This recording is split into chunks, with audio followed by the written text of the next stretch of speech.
Hola, buenas tardes a todos.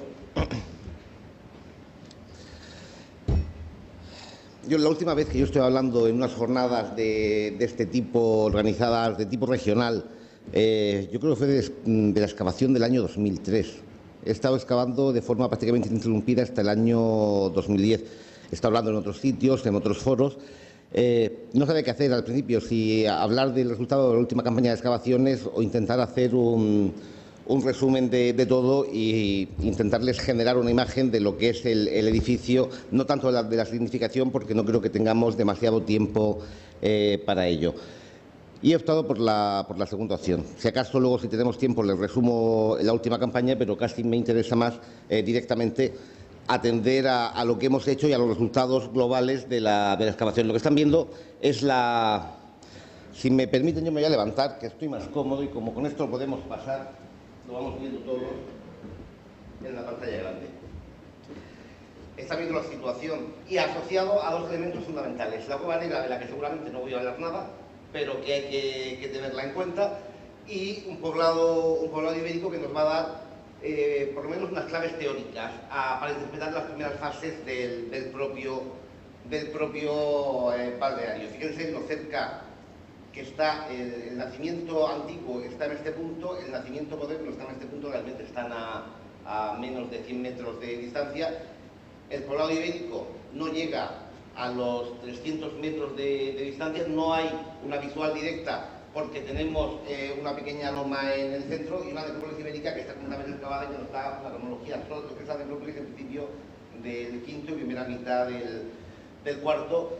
No tenemos constancia de materiales más modernos. Sí tenemos en toda esta zona, está llena de materiales ibéricos tardíos, materiales romanos republicanos, está llena, bueno, hay muy dispersos por todo el lugar sin que se localicen estructuras de ningún tipo. Mira, en Fortuna no hay ningún tipo de poblamiento romano importante. Hay los núcleos, que son la Cueva Negra, un santuario con registro epigráfico y nada de material, y el balneario romano. En torno a la Cueva Negra en el camino hay algún pequeño asentamiento, pero mínimo, y en torno al balneario romano hay un montón de restos dispersos de los que no tenemos idea de a qué tipo de hábitat corresponde. Posiblemente sean instalaciones marginales del propio balneario. El núcleo está en el balneario.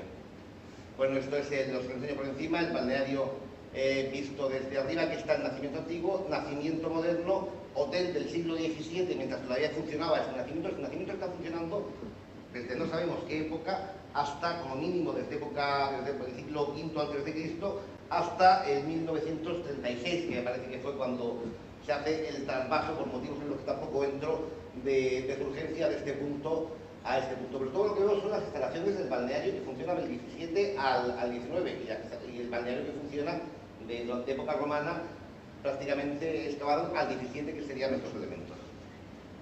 Bueno, lo siguen viendo, lo paso rápidamente, y esa es más o menos la imagen final. Hemos excavado un poco más, luego os lo pondré, pero no mucho más. Hemos vaciado la piscina y hemos excavado en esta zona pensando encontrar una entrada del siglo IV, y hemos encontrado un anatatio del siglo II. Pero bueno, estas cosas pasan.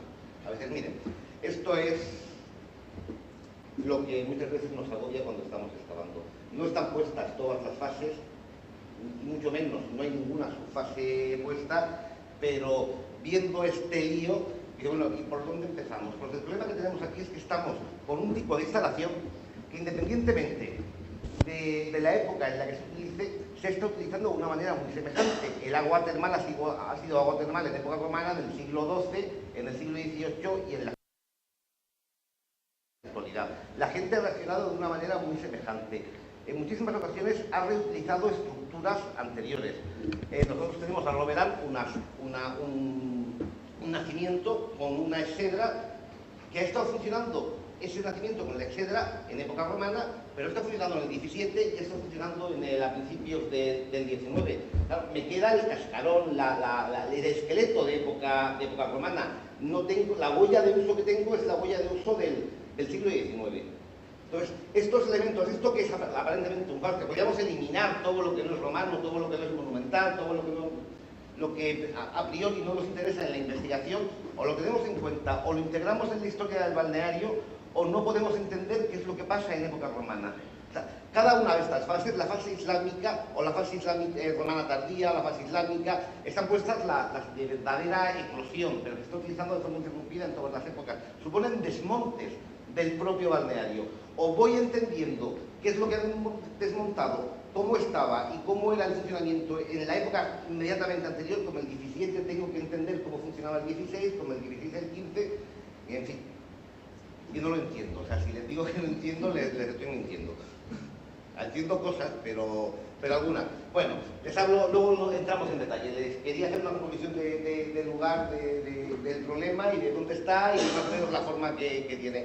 En principio, tenemos tres grandes, hablando de época romana, no les voy a hablar ni de época islámica ni de época moderna, tres grandes fases. Una primera fase teórica, que sería una fase púnico-republicana, o púnico y republicana, o republicana solo, o solo púnica. Tengo indicios, no tengo otros elementos.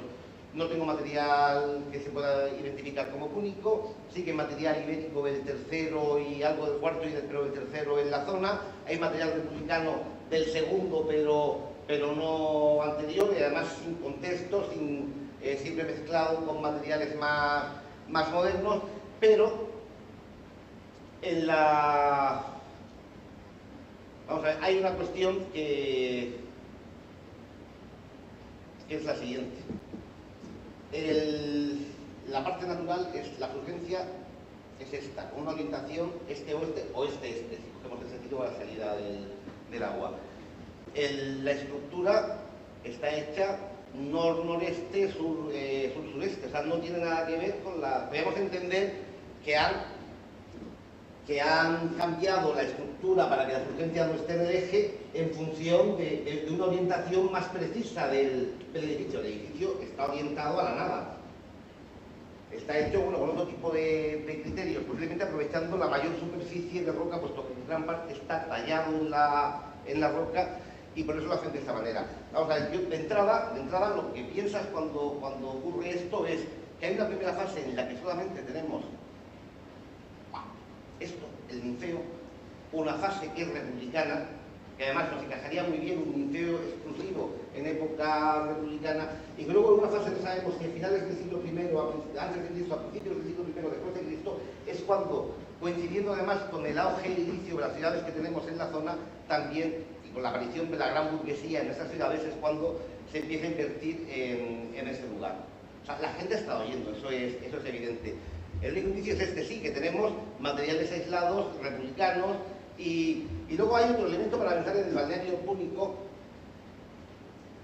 Porque les he dicho que no voy a hablar de la Cueva Negra, voy a hablar un poco. Uno de los textos de la Cueva Negra nos dice que Lucio Culatio Rústico y Annio Crescente, o Crescent, sacerdotes de Esculapio Eusitano o de Esmún, no sabemos si es del Esculapio, que vienen de Ibiza, o simplemente eso quiere decir que son sacerdotes de Esmún, o que son sacerdotes que vienen no del Esmún general, sino del Esmún que hay, del templo de Esmún que hay en Cartagena. Que llegan aquí a hacer una serie de ofrendas y además llegan el día de la peregrinación a la Cueva Negra. Los rústicos están ampliamente documentados en la isla de Ibiza. O sea, la conexión con Ibiza es directa. Dos sacerdotes de un culto público que llegan a ese lugar a hacer ofrendas están sugiriendo la existencia de un conocimiento previo del lugar y la existencia posiblemente de algún tipo de santuario púnico o de recuerdo de un santuario ibérico al que los púnicos hacían también algún tipo de ofrendas en la época de dominio. No es más que